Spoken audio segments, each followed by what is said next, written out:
Hello friends, मैं एक बार फिर से उपस्थित हूँ एक नई कहानी के संग जिसका नाम है इश्क होगा दोबारा। दोस्तों, यह एक पूरी तरह से बहुत ही खूबसूरत प्यारी सी लव स्टोरी है। मुझे उम्मीद है यह आपको अवश्य पसंद आएगी और पहले वाली कहानी कॉन्ट्रैक्ट मैरिज भी कंटिन्यू करूँगी। तो प्लीज़ अपना साथ बनाए रखें और चैनल को सब्सक्राइब कर मुझे ज़रूर सपोर्ट करें। मुंबई के एक बेहद पॉश एरिया का एक आलीशान बंगला का एक बेडरूम, जिसे फर्स्ट नाइट के जैसे सजाया गया था। पूरे कमरे में सफ़ेद और लाल गुलाब बिछे हुए थे और बीच बीच में सुगंधित कैंडल्स की खुशबू फैल रही थी। खिड़की और दरवाजे पर महंगे पर्दे झूल रहे थे। बेड पर एक सफ़ेद चादर बिछी हुई थी जिस पर गुलाब की पंखुड़ियों से हार्ट शेप बना हुआ था। कुल मिलाकर कमरा बेहद खूबसूरत और रोमानी था। उसी बेड पर दुल्हन के जोड़े में एक 21 साल की बेहद खूबसूरत लड़की गुमसुम बैठी थी। उसके चेहरे से ऐसा लग रहा था जैसे कि कुछ देर पहले वह बहुत रोई हो। वह खूबसूरत इतनी थी कि जिसकी नज़र एक बार पड़ जाए तो हटने का जी न करे। पूरा गोरा रंग, काली गहरी आंखें, लंबी पतली नाक, गुलाब की पंखुड़ी से कोमल मुलायम होंठ। शक्ल से बेहद मासूम और बच्ची सी लग रही थी, पर उसके चेहरे से लग रहा था कि वह बेहद गुस्से में है। और उसी कमरे के बालकनी में एक 27 वर्षीय लड़का रेलिंग से लगकर खड़ा होकर ऊपर आसमान की तरफ देख रहा था। अभी दिखने में कुछ कम नहीं था। गोरा रंग, काली गहरी आंखें, लंबी नाक, सलीके रखे हुए बियर्ड, शार्प जॉलाइन और लंबी सिल्की जुल्फें जिससे उसके पूरे फॉरहेड कवर हो रही थी। ऊपर आसमान में चांद के निकलने का इंतजार कर रहा था वो। आज जरा आसमान में बादल छाए हुए थे तो चांद निकला नहीं था और वह उसी के निकलने का वेट पिछले 1 घंटे से कर रहा था। वह हाथ बांधे खड़ा कुछ सोच रहा था और चेहरे पर हल्की मुस्कान आ रही थी। एक सुकून का एहसास हो रहा था। ऐसा लग रहा था उसका जो लक्ष्य था वह पूरा हो गया। जो उसके सपने थे, जो ख्वाब थे, वो मिल गए। तभी उसने अपनी घड़ी में समय देखा तो रात के 11 बज चुके थे। उसने जम्हाई लेते हुए मुंह पर हाथ रखा और एक बार फिर आसमान की तरफ देखा और कहा, अरे अब आ भी जाओ, बहुत रात हो गई। कमरे में मेरी जिंदगी मेरा इंतज़ार कर रही है, तो और देर ना करो। हाँ, तुमने अपने वादे पूरे किए। मुझे तो मेरी चांद मिल गई। मेरे जीवन के साथ मेरे घर में भी रोशनी होगी अब। लेकिन फिर भी तुम्हारी ज़रूरत है दुनिया को। आ जाओ, इतना मत इतराओ। मैंने तुम्हें जो भी चैलेंज किया गुस्से में कर दिया। तुम जानते हो ना इश्क क्या होता है। उसके लिए यह लोग, दुनिया, यह लोग क्या क्या नहीं कर जाते हैं। तो मैं भी आवेश में आकर कर दिया, परंतु मैं अब वाकई में खुश हूँ, बहुत ज़्यादा। और तुमसे किए चैलेंज के लिए माफ़ी मांग रहा हूँ। वह धीरे से बोल रहा था और ऊपर की तरफ देख रहा था। तभी ऐसा लगा मानो कि चांद भी उसकी बातें सुन रहा हो। वह अगले ही पल बदली से निकलकर आसमान में चमक रहा था। उस लड़के ने एक फ्लाइंग किस उछाली और अपने कमरे के अंदर आ गया और उसे देखते ही बेड पर बैठी उस लड़की की आंखें फिर से भरने लगी। चेहरे पर नाराज़गी आने लगी। उसकी आंखों में आंसू देखकर ना में सिर हिलाते हुए वह लड़का तुरंत बेड पर आया और अपने पॉकेट से रुमाल निकालकर उसके आंसू पोंछने के लिए हाथ बढ़ाया, पर उस लड़की ने ज़ोर से उसका हाथ झटक दिया। कोई ज़रूरत नहीं है इसकी। अच्छा ठीक है, मैं नहीं पोंछूं तो तुम खुद पोंछ लो। और उसकी तरफ अपना रुमाल बढ़ा दिया। तब उस लड़की ने रुमाल लिया और उसका गोला बनाकर उसके मुंह पर जोर से मार दिया। चलो भागो, जाओ यहाँ से। मुझे ना तो तुम्हारी ज़रूरत है, ना ही तुम्हारे किसी भी तरह के केयर की, और ना ही ऐसे गंदे रुमाल के। अच्छा सॉरी, यह गंदे रुमाल है, मैं भी एक साफ रुमाल लेकर आता हूँ अपनी जान के लिए, तो तुम उससे पूछ लेना, या नहीं तो मेरे हाथ बहुत क्लीन है, लाओ मैं अपने हाथ से पूछ देता हूँ। अरे नहीं, हाथ से भी नहीं, एक काम करो, मेरे शर्ट में पूछ लो, जैसे पहले पूछ लेती थी। और वह एक बार फिर आगे बढ़ा कि उस लड़की ने बेड पर रखे तकिए से उसे मारने लगी, उसकी तरफ फेंकने लगी, जिसे उस लड़के ने अपने दोनों हाथ आगे बढ़ाकर रोक दिया और कहा, मेरी प्यारी अरु, यह क्या है बच्चा, क्यों मार रही हो मुझे, और भला अपने पति को कोई मारता है क्या? उस लड़की ने गुस्से में चीखते हुए कहा, चुप, बिल्कुल चुप, कुछ भी मत बोलना। और मैंने कहा ना, मैं आपकी अरु नहीं हूँ, मैं गंगा हूँ, गंगा। सुना आपने? तो आइंदा मुझे अरु मत बुलाइएगा, और अभी के अभी निकलिए इस रूम से, मुझे आप पसंद नहीं, तो मैं आपको नहीं देखना चाहती, और अपने आसपास के कमरे में तो बिल्कुल भी नहीं। लेकिन वह लड़का मुस्कुराते हुए उसे देखने लगा और अपने शर्ट का बटन रिमूव करने लगा। वह लड़की चौंक गई, आप क्या कर रहे हैं, यह शर्ट क्यों निकाल रहे हैं? और मैंने कहा, चलो बाहर निकलो, वरना जोर से मैं चिल्लाऊंगी, बोलकर उसने दोनों हाथों से अपना चेहरा ढक लिया। देखकर वह लड़का मुस्कुराने लगा। अरु क्या है यह, क्यों चिल्ला रही हो और ऐसे रिएक्ट क्यों कर रही हो? मैं बस चेंज कर रहा हूँ यार, और यह बात तुम्हें भी पता है, फिर भी अरे थोड़ा तो भरोसा दिखाओ। बोलते हुए वह तुरंत क्लोसेट रूम में जाकर चेंज किया, टी शर्ट और ट्राउजर पहन कर आया और बेड पर उसके पास बैठ गया। फिर अपने हाथों से उसका हाथ हटाया चेहरे से।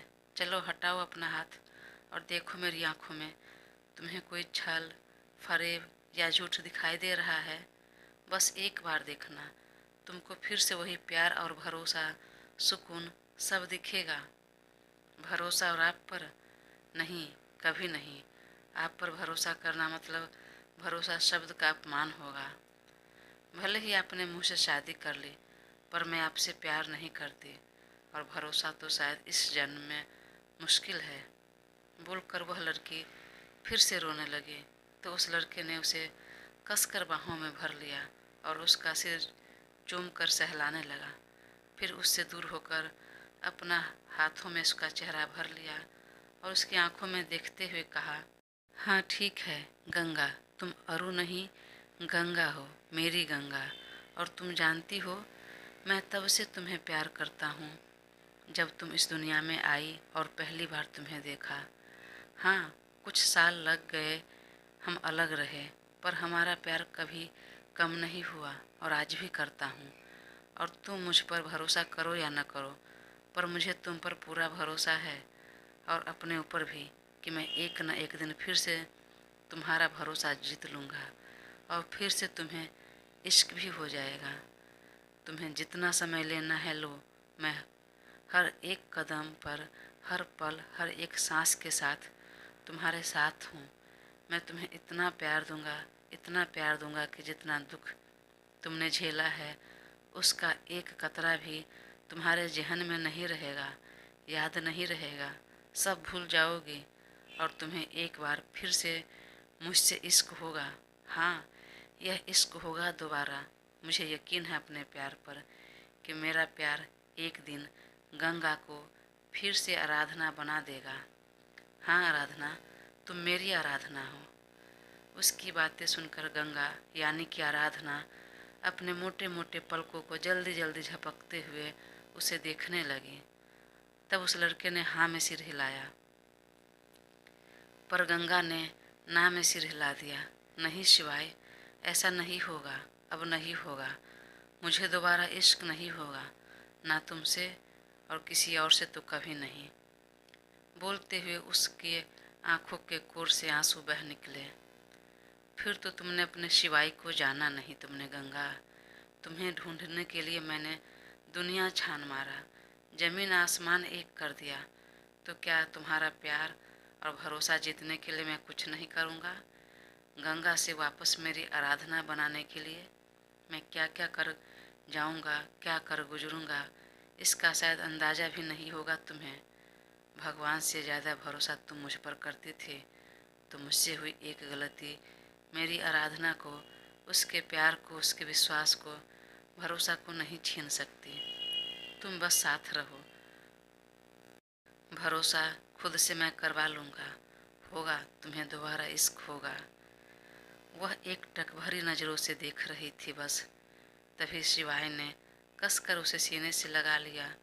कुछ देर तक गंगा यूं ही रही और फिर हौले से उसके पीठ पर अपनी बाह लपेट दी। कितने ही लोगों के सपनों की नगरी, माया नगरी मुंबई, जहां हर रोज हजारों लोग तरह तरह के सपने लेकर आते हैं। इनमें से कुछ के सपने पूरे होते हैं, कुछ के नहीं भी होते हैं। तो भी लोग अपने लक्ष्य को, सपने को पूरा करने के लिए दिन रात मेहनत करते हैं। इसी तरह अपने अपने सपने को लेकर मध्य प्रदेश के दो मध्यम वर्गीय परिवार, राकेश और राजवीर शिवा, आज से वर्षों पहले मुंबई आ गए थे। वे अपने गरीबी से तंग आकर नौकरी के तलाश में आए थे और किस्मत ने साथ दी। यहाँ दोनों को नौकरी मिली और शादी भी इधर ही कर ली। यही अपना परिवार बसाया और यहीं के होकर रह गए। पर क्या दोनों के सपने पूरे हुए? जानने के लिए स्टोरी अवश्य पढ़ें। मुंबई का पॉश एरिया का एक आलीशान बंगला, जिसके मेन गेट पर बड़े बड़े अक्षरों में लिखा था शिवा पैलेस, जिसमें डायमंड का व्यापारी राजकुमार शिवा अपनी फैमिली के साथ रह रहे थे। उसका डायमंड का बिजनेस देश विदेश तक फैला हुआ है। उसके यहाँ बने ज्वेलरी का अपने देश से लेकर दूसरे देशों में भी बहुत डिमांड था, तो उसका नाम बहुत ज़्यादा था। उनकी फैमिली में फ़िलहाल तो 3 ही लोग थे। वह दोनों पति पत्नी और एक 18 साल की लड़की। वह लड़की उनकी बेटी नहीं है, पर अपनी बेटी की तरह ही मानते हैं। अब उससे उनका क्या नाता है, यह आगे भाग में जानेंगे। उनका एक बेटा है जो कि यूएसए में पढ़ाई कर रहा है। वह स्कूल की पढ़ाई पूरी करने के बाद ही यूएसए चला गया, या कहें तो माता पिता ने जानबूझकर भेज दिया।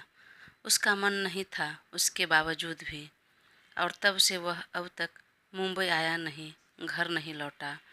राजवीर जी दोनों पति पत्नी ने आने ही नहीं दिया। कभी छुट्टी भी हुई तो किसी न किसी बहाने से उसे मना कर दिया। पर वह अब 25 साल का हो चुका था और उसकी पढ़ाई भी पूरी हो गई थी, तो वह आज मुंबई लौट रहा था, अब यहीं अपना कामकाज शुरू करने के लिए और पिता का काम भी संभालने के लिए। अब तक उनके पिता राजवीर जी और माता शालिनी जी को भी यकीन हो गया था कि उसका बेटा विदेश में पढ़ने और रहने के बाद वहाँ के माहौल में, वहाँ के वातावरण, वहाँ की संस्कृति में रच बस गया होगा, ढल गया होगा। पर क्या वह सही अंदाज़ा लगा रहे थे, यह भी आगे जानेंगे। एक खूबसूरत सुबह, कमरे में बेड पर एक बहुत ही खूबसूरत लड़की टेडी बियर को हग कर गहरी नींद में सो रही थी। यूं तो वह इस समय पर उठ जाती थी, पर वह आज नहीं उठी। उठती भी कैसे? देर रात तक दोस्तों के साथ बर्थडे पार्टी कर रही थी, मोबाइल पर दोस्तों से बात कर रही थी, अपने 18वें जन्मदिन के बेस्ट विशेस ले रही थी।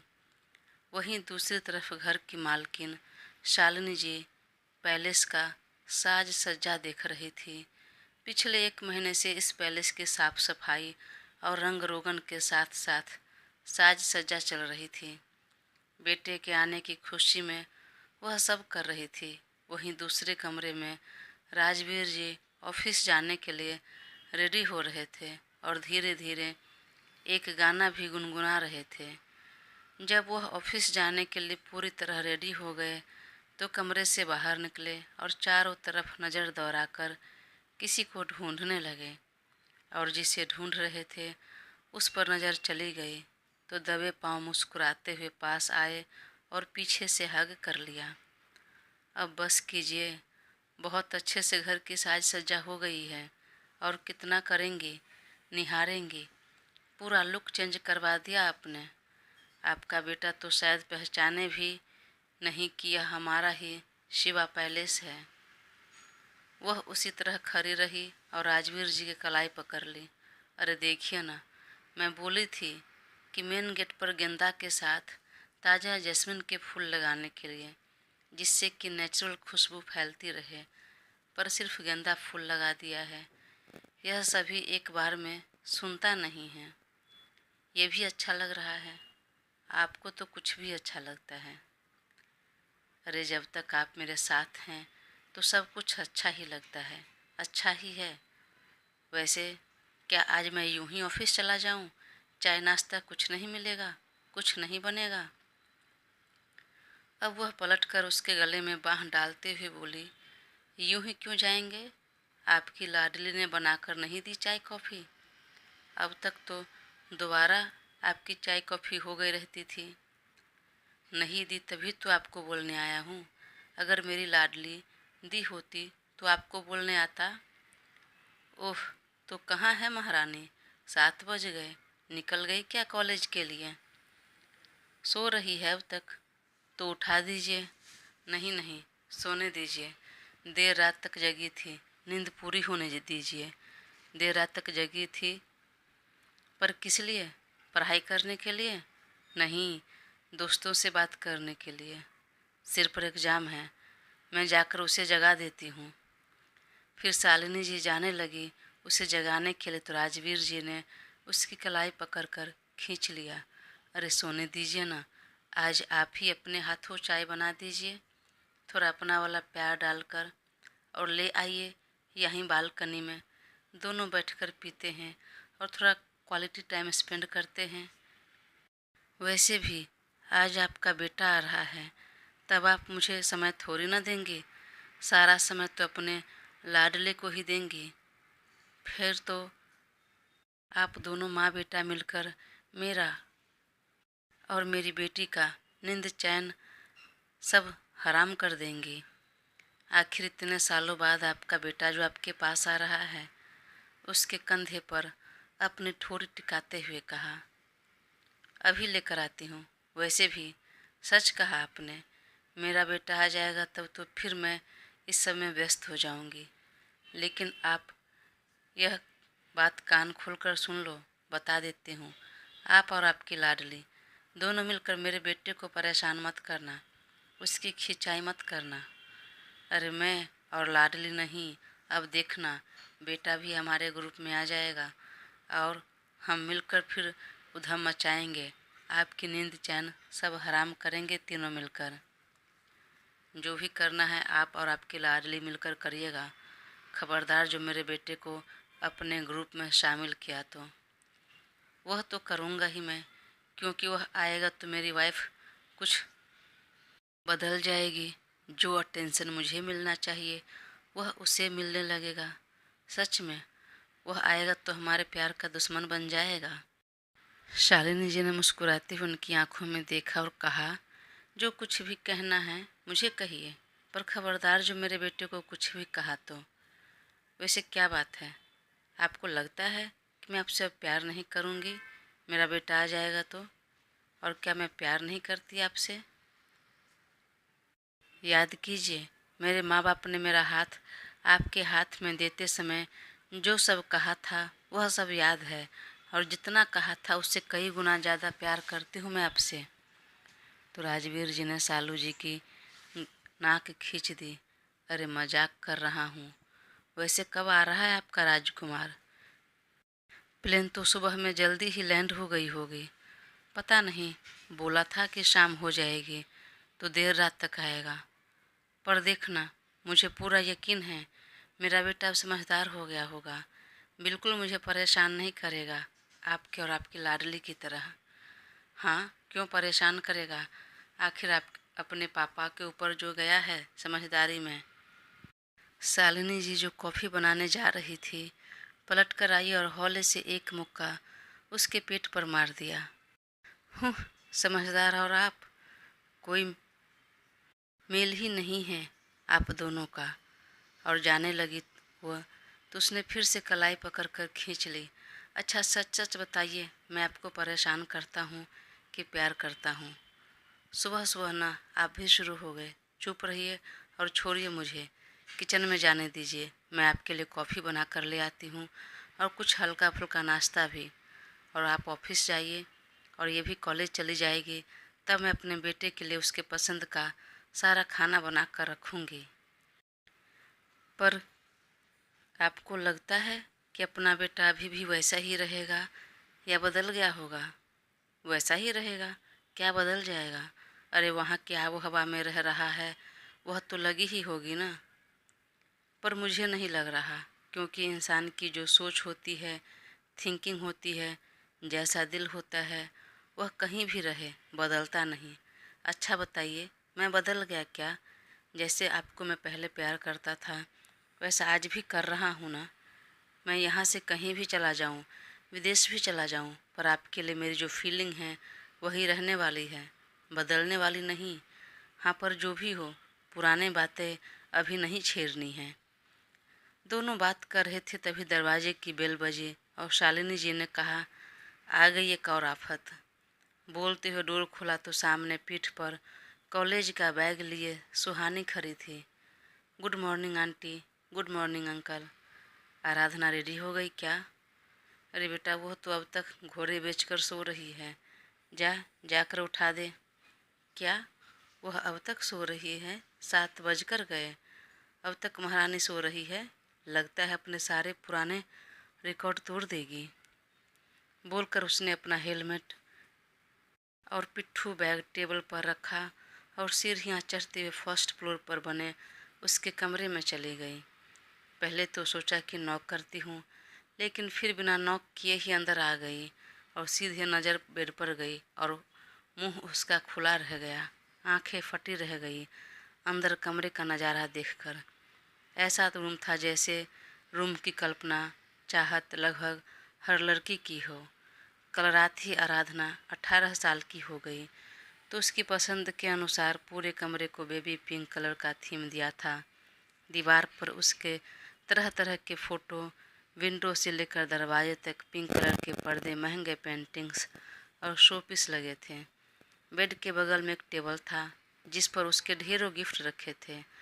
वह सब देखने के बाद अब सुहानी ने आराधना की तरफ देखा, जो दुनिया जहाँ से बेफिक्र होकर कंबल ओढ़े हुए सो रही थी और दोनों तरफ पिंक कलर के बड़े बड़े टेडी बेयर रखा हुआ था। वह जिस तरह से आरा टेढ़ा रखा था, देखकर लग रहा था कि वह रात भर टेडी बेयर को पकड़ कर सो रही थी। वह उसे कुछ पल तक देखा और जी में आया कि नींद में ही बर्थडे बम देना शुरू कर दूं, लेकिन वह इतनी प्यारी लग रही थी सोते हुए, इतनी गहरी नींद में थी कि ऐसा करने को जी नहीं किया। तो वह धीरे से बोली, अरु, अरु उठ जा। हम्म अरे उठ जा बर्थडे गर्ल, वरना यही बर्थडे बम देना शुरू कर दूंगी। अब वह उठकर बैठी और अलसाई आवाज़ में बोली, अरे गलत टाइम पर आ गई बहन, और अभी आ भी गई तो जगाया क्यों? कितना अच्छा सपना देख रही थी। तेरी आवाज़ देने की वजह से नींद टूट गई और सपना भी। कहते हैं सुबह का सपना सच होता है। काश मैं सपना पूरा देखती तो मेरा भी सपना सच हो जाता, पर तुम बीच में आवाज़ देकर सब खराब कर दिया। तब सुहानी ने उसके सिर पर धीरे से चपत लगाते हुए कहा, सुबह अभी नहीं कब का हो गई, और अभी देख धूप निकल आई है। वैसे बताना जरा, क्या देख रही थी सपने में? कौन आया था? किसके सपने देख रही थी? खास, बहुत खास। बताऊं तुम्हें? हाँ हाँ, बताओ ना। पता है, मैंने देखा एक बहुत सुंदर सा राजकुमार, जो कि पहले ज़माने के राजाओं जैसे कपड़े पहने हैं। उसके कंधे तक बाल हैं, लंबी लंबी जुल्फ़ें हैं जो पूरे माथे को कवर कर रही है। बहुत सुंदर उसकी आंखें हैं, लंबी नाक, और उसकी दाढ़ी बहुत अच्छी है। बिल्कुल राजकुमार सा दिख रहा था। वह सफ़ेद रंग के घोड़े पर बैठकर तेज़ी से घुड़सवारी करता हुआ आ रहा है, और मैं भी बिल्कुल महारानियों सी हूँ, बिल्कुल पहले ज़माने की राजकुमारी जैसे कपड़े पहने खड़ी उसे देख रही हूँ। वह घुड़सवारी करते हुए तेजी से आता है और झटके में वहाँ से मुझे खींचकर घोड़े पर अपने आगे बिठा लेता है और टक टक की आवाज़ करते हुए मुझे दूर लेकर भाग जाता है, सबकी नज़रों से बचाकर, छुपाकर। सुहानी जोर से हंसी और उसके सिर पर चपत लगाते हुए कहा, हाँ हाँ, अब तो ऐसे सपने आएंगे ना। आखिर 18 साल की जो हो गई, अब तो लाइसेंस बन ही जाएगा। तो मैडम के सपने में राजकुमार आने लगे। चल अब उठकर फ्रेश हो। ऐसे सपने दोपहर दिन देखो या चौपहर रात या सुबह कभी भी देखो, पूरे होंगे ही। पता नहीं, पर काश जो मैंने देखा ये सपने पूरे हो जाए। कितना सुंदर राजकुमार था।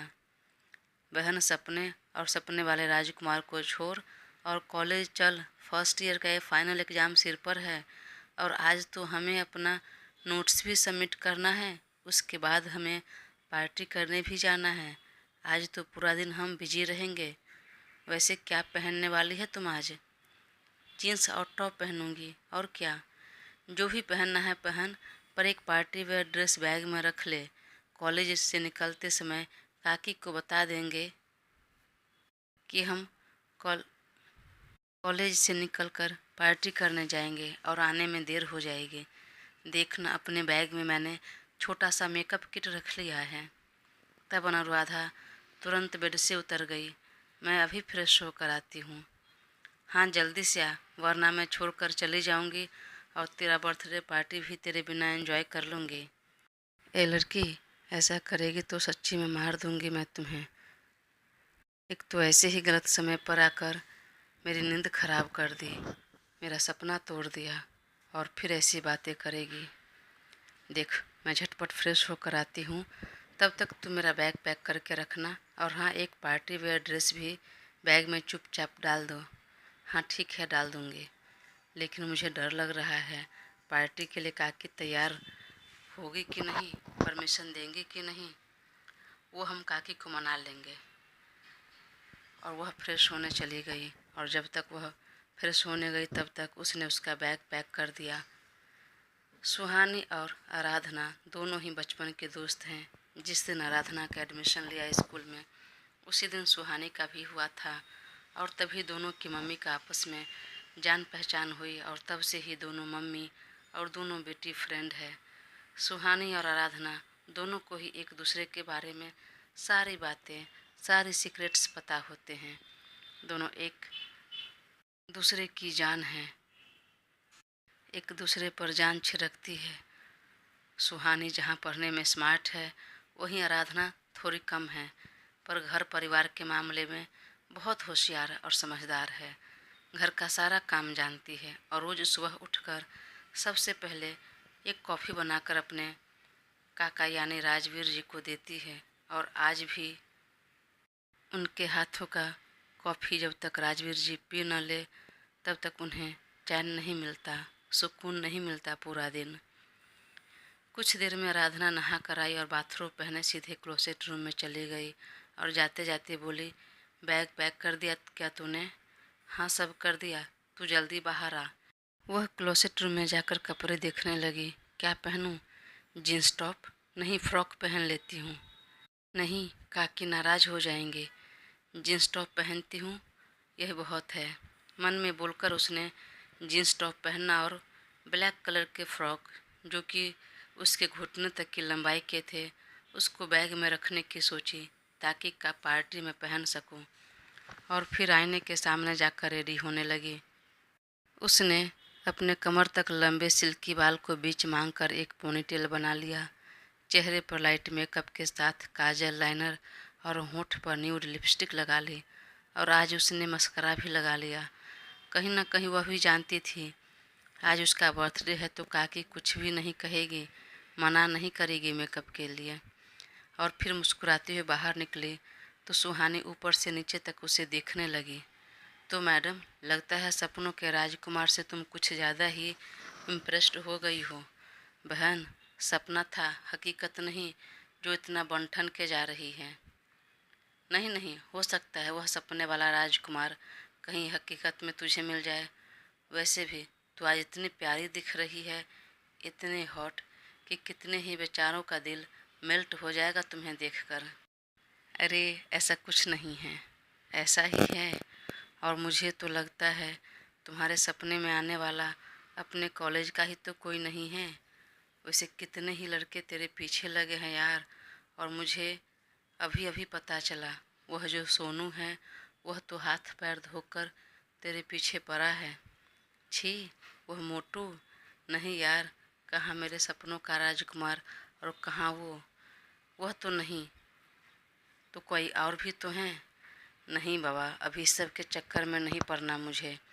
वह सपने वाला राजकुमार अगर वाकई में मिल गया हकीकत में तो एक बार सोचूंगी भी। बाकी तो कोई ढंग का नहीं है और इस पचड़े में पढ़ना भी नहीं चाहती फ़िलहाल। वैसे भी मार्क्स मेरे कैसे आते हैं तुझे भी पता है।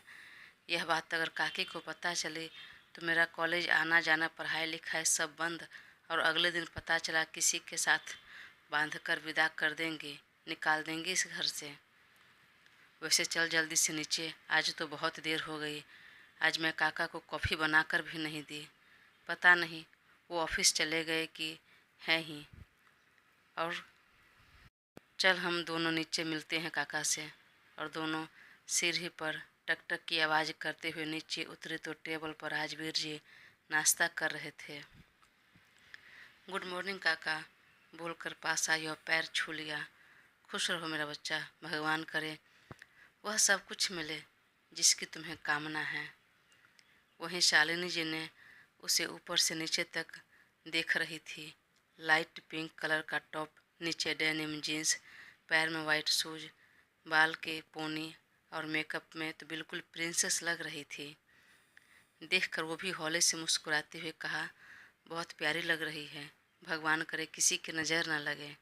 बोलते हुए उन्होंने अपने सीने से लगा लिया और ढेर आशीर्वाद देने लगी। तब तक राजवीर ने एक चम्मच नाश्ता उसके मुंह में डालते हुए कहा, बेटा खा लो, भूखे नहीं निकलते। और सुहानी, चल तू भी खा ले बेटा। तब दोनों एक दूसरे को देखते हुए टेबल पर बैठ गई और खाते हुए कहा, काकी आज हम लोग कॉलेज से छूटने के बाद एक होटल में जाएंगे। होटल में? पर क्यों? वहाँ मेरे दोस्तों ने पार्टी रखी है मेरे बर्थडे के लिए। ठीक है चली जाना, पर समय से आना। और हाँ, अगर थोड़ी भी देर हो जाए तो काका को या नहीं तो मुझे कॉल कर देना, बता देना बेटा। जी काकी। और फिर दोनों ने काका काकी को हग किया और बैग लेकर निकल गई। सुहानी ने भी अपना बैग और हेलमेट उठाया और बाहर निकली तो राजवीर जी ने कहा, ड्राइवर को कहता हूँ कार से छोड़ दे तुम दोनों को। नहीं अंकल, हम चले जाएंगे स्कूटी से। ठीक है बेटा, पर संभल कर जाना। वह दोनों स्कूटी पर बैठकर निकल गई। वहीं जाते हुए राजवीर जी पीछे से देखने लगे। सुहानी स्कूटी चला रही थी और आराधना पीछे बैठी थी, लेकिन बेचारी अपने सपने से इतनी इम्प्रेस्ड हो चुकी थी कि उसकी नज़र रास्ते पर ही थी और घोड़े पर सवार उस राजकुमार का चेहरा ख्यालों में बार बार आ रहा था। अभी वह कुछ देर निकले कि सामने एक मर्सिडीज बेंज आती दिखाई दी, जिस पर दोनों की नज़रें चली गई और दोनों ने एक साथ कहा, ओ माय गॉड, कौन आ रहा है इस कार में? होगा कोई इस कार के जैसा ही स्पेशल, शानदार, स्मार्ट। वैसे क्या कहती हो तुम, इस मर्सिडीज की सवारी की जाए? मेरा मतलब कार में बैठकर कॉलेज चलें? अरे नहीं, यह क्या बोल रही हो तुम? और हम उस कार में क्यों बैठे? पता नहीं कौन है उसके अंदर कौन नहीं, और किसी अनजान के साथ हम क्यों जाए, वह भी तब जब हमारी स्कूटी ठीक ठाक है। स्कूटी ठीक है तो अभी ख़राब हो जाएगा। बस तू इतना बता, उसमें बैठना है या नहीं? बैठते हैं ना, देखते हैं ना आखिर कौन है उसमें। यार काका को पता चलेगा तो बहुत नाराज़ होंगे। वह तो बोल रहे थे कार से भेजने की, पर हमने तो मना कर दिया। और किसी अनजान के कार में हम क्यों बैठे? सिंपल सी बात है, क्यों बैठेंगे? कॉलेज जाने के लिए। और तू बोल बैठना है कि नहीं यार? अरे बैठने का जी तो मेरा भी कर रहा है। तो फिर चलो आओ बैठते हैं।